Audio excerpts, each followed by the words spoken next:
کسی کو کافر کہنے کا ثبوت اس بات پر ہوتا ہے کہ وہ نبی پاک کی تکذیب کرے۔ تو اس بات کی وضاحت کی تکذیب سے مراد صرف یہ نہیں ہے اس کا لغوی معنی کہ نبی پاک کو جھوٹا کہے، بلکہ کوئی ایسا رویہ اپنائے، کوئی ایسی بات کرے جس سے یہ تکذیب لازم ہے تو بھی تکفیر کا حکم ہوگا۔ یعنی اگر یہی کہا جائے کہ جھوٹا کوئی کہے تو تکذیب ہے اور تب کفر ہے، پھر تو بہت سارے کافر اس سے بچ جائیں گے۔ نبی پاک علیہ السلام کے بارے تکذیب نہ کرے کھل کر تو کہیں جی وہ کافر ہی نہیں، تو ایسے نہیں ہے۔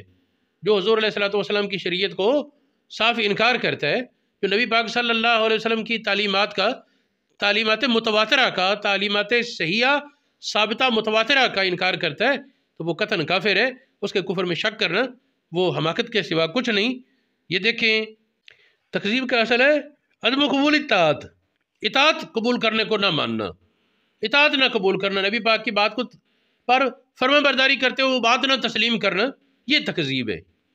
یہ علامہ حموی نے، ابن عابدین نے، رد المختار میں، طحطاوی نے، توضیح تلوی اور دیگر کتابوں میں موجود ہے۔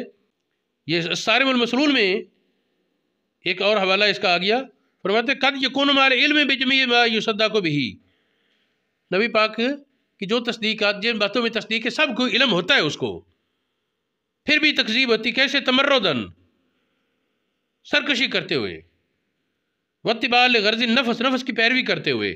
پھر دیکھیں کہ یہ بات بڑی واضح ہے ایک اور کہ شیطان نے کفر تو کیا ہے، کان من الکافرین، قرآن پاک کی نص سے قطعی ہے، اور کوئی نہیں دکھا سکتا کہ اس نے کہا ہو کہ آدم نے جھوٹ بولا ہے، یا اللہ پاک کو کہا تو انہیں جھوٹ بولا، یا کسی نبی کے بارے شیطان کا قول کوئی شرعی دلیل سے ثابت نہیں کر سکے گا کہ اس نے کسی نبی کے بارے کہا یہ جھوٹا، اس نے جھوٹ بولا۔